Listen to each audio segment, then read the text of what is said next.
ये उसने उन्या सबकी नमस्ते भैया ये भैया बड़ी गुरुगति है साहब। यानी पुत्रवान व्यक्ति की क्या होता है, दुर्गति कभी नहीं होती। अतः यदि अशुभ कर्म के योग बल से, तो बहुत ध्यान का अध्याय है, यदि अतः यदि अशुभ कर्म के योग बल से पुत्र का जन्म नहीं हुआ तो भी पुत्रोत्पत्ति हो ऐसा उपाय अवश्य करें। यानी समझ गए ना, किसी भी तरीके से संतान पैदा नहीं हो पा रही है तो उसके लिए क्या करें, उसके लिए प्रयत्न करें। कौन सा प्रयत्न करें? शास्त्रोक्त प्रयत्न ये सतचंडी विधान से या हरिवंश पुराण श्रवण से या भक्ति से शिव का आराधन कर बुद्धिमान पुरुष पुत्रोत्पादन करते हैं। यानी भगवान के समक्ष संकल्प लेकर के नाना प्रकार के कठोर जप तप और अनुष्ठान करके अपने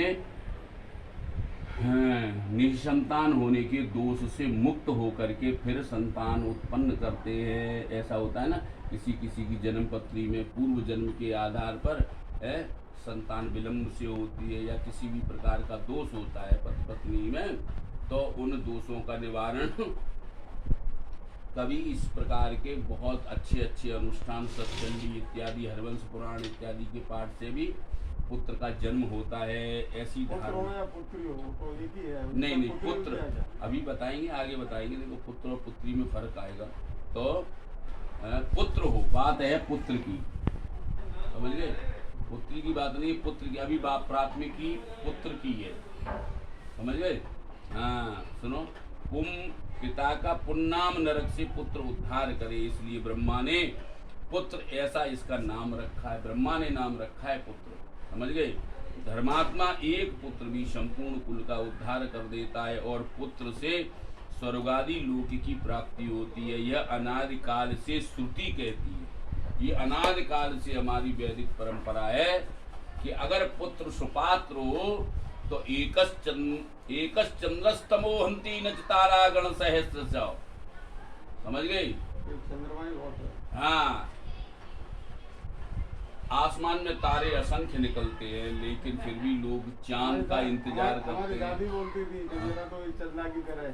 हाँ, बाबा के लिए बोलती थी, इसीलिए बोलती थी पुराने लोग, हमारे सामने भी बोलती थी। अच्छा, चंदा की तरह है, तारों का क्या है, मेरे निकलते, फिर भी लोग इंतजार करते हैं कि चांद निकल आए। इसका मतलब ये है कि चांद जब निकलता है तो उसके प्रकाश से पृथ्वी का सारा अंधकार समन होता है ना। तो मतलब पुत्र सुपात्र होना चाहिए, कहने का मतलब ये है, अगर पुत्र सुपात्र है तो तुम्हारी बहुत सारी पीढ़ियों का तारण कर देगा। अगर धर्मात्मा पुत्र, ऐसा आगे इसमें कथा आएगी, पुत्र का बड़ा महात्म्य। इसलिए पुत्र हो या पुत्री हो, लेकिन गुरु संस्कारवान तो होना चाहिए। और ये दायित्व माता पिता का है जो आज के ज़माने में निभा नहीं रहे। बिल्कुल एक ही संस्कार रहे हुआ है, माता पिता को हॉस्टल में एडमिशन करवा दो कि हमारी औलाद क्या कर रही है, कि बीटेक कर रही है, कि पढ़ाने कर, कितने बेवकूफ लोग हैं, सच बता रहा हूँ, बिल्कुल ध्यान नहीं। इंग्लिश मीडियम में पढ़ा बड़ी, वहाँ पे जाके जो नाश होता है वो देखने लायक है। वहाँ पे जाके जो नाश होता है वो देखने दिखाने लायक है यार। मेरी जानकारी में कुछ पूछो मत। हमारे मोहल्ले में इसी कैंपस में एक फैमिली है, बहुत कल्चर्ड है, दोनों मियाँ बीवी, बेचारे अकेले रहते, करोड़पति अरबपति आदमी है वो आदमी। 3-4 लड़कियों के बाद में एक लड़का है उनका, इतना सुपात्र लड़का था जिसका जवाब नहीं। बहुत ज़्यादा पढ़ा लिखा था, बहुत इंटेलिजेंट लड़का था, अमेरिका में रहता है। पत्नी एशियाई कानपुर पूरब की लड़की, कलाकार रह गई होगी थोड़ी बहुत, समझ गए? और माँ जाके पति के साथ रह रही है, बुनिया आती नहीं है। माँ बाप इतने संस्कारवान है जिसका जवाब नहीं है। मतलब वो जाति से बनिया है गुरु, और मैं उससे चाचा कहता हूँ, फक्र भी महसूस करता हूँ और चाचा ही जैसा लगता है। लड़का नहीं आता है और लड़का आता नहीं है।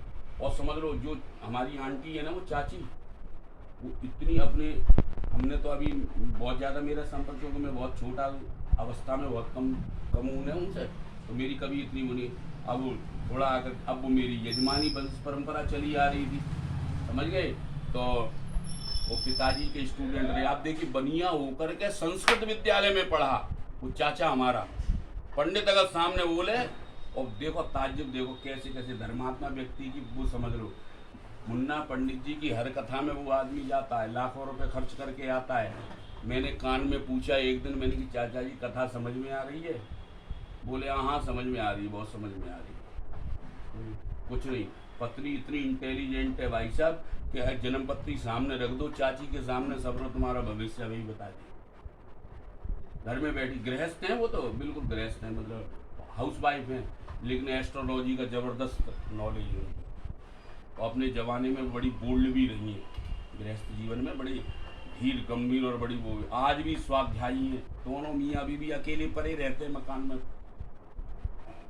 एक दिन क्या हुआ, वो मेरे से अभिषेक कराते रहते हैं 11 दिन का, बहुत दिन है गई, 4-6 साल है गई। मैंने उनसे कही चाचा जी हमारे ऐसे हैं, बोले शंकर जी के भक्त है वो। मैंने कहा यार वो बेटा नहीं दिखता है, क्या चक्कर है? मैंने कि बेटे को बुलवाओ एक दिन, आप इतना श्रद्धा से अभिषेक करते हो ये वो। अरे कि टाइम ना मिल लो, टाइम 5-6 साल है गुरु, टाइम ना मिल लो। एक दिन क्या हुआ, वो चाची जो बहुत बोल्ड है, तो माँ होती है ना, तो एक दिन कुछ ऐसी सत्संग की बिन नहीं बात छेड़ दी। तो अब पंडित होता है, खुरापाती होता है। उन्होंने कहा अच्छा तुमने बात छेड़ी, तो हमने एक तीर चला दिया। तो चाची गुरु बिल्कुल अश्रुपूरित नेत्र हो गई वो एकदम। मैंने कि चाची कोई ना कोई गड़बड़ी हो गई, क्या गड़बड़ी हो? अरे कि गड़बड़ी कुछ नहीं हो गई, और कहा ज्ञानी आदमी बोले हमारी जन्म पत्री में ऐसा ही दोष है कि कहा तो ये दोष है कि बेटा का ज्यादा वो नहीं मिलेगा,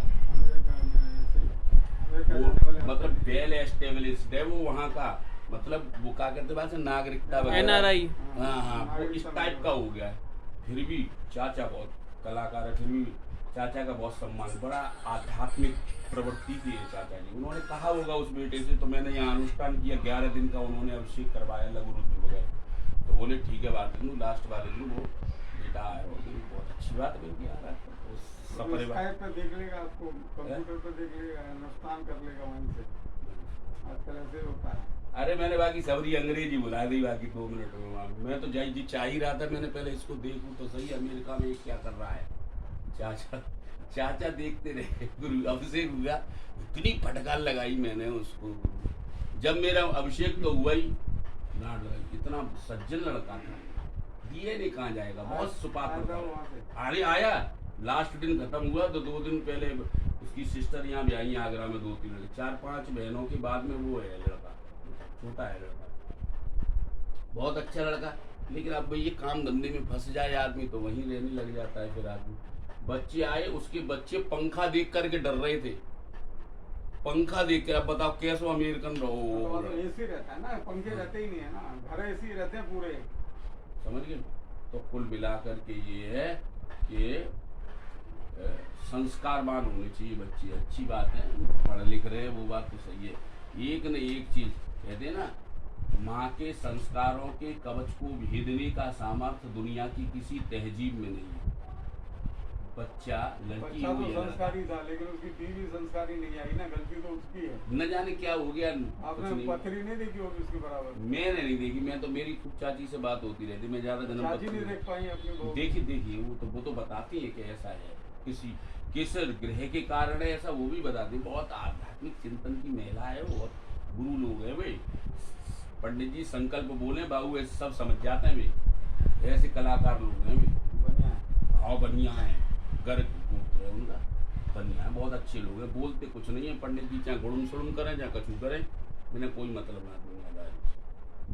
अब वो जब से हम बड़े हुए तो उन्होंने हमको अभिषेक वगैरह करते देखा तो वो हमसे प्रभावित हो गए। तो अब चाचा भतीजे करे तो पारिवारिक समय, हमारे पिताजी का शिष्य है वो चाचा हमारा, पूछो मत, इतना बढ़िया योग्य आदमी। तो मेरे को बड़ा फक्र महसूस इस बात पे हुआ कि कम से कम संस्कृत पढ़ने वाला व्यक्ति उस जमाने में भी, हनुमान संस्कृत महाविद्यालय के पढ़े हुए हैं वो, और बहुत अच्छे इंडस्ट्रियलिस्ट हैं, मतलब बिजनेसमैन है वो, किसी को शो नहीं करता है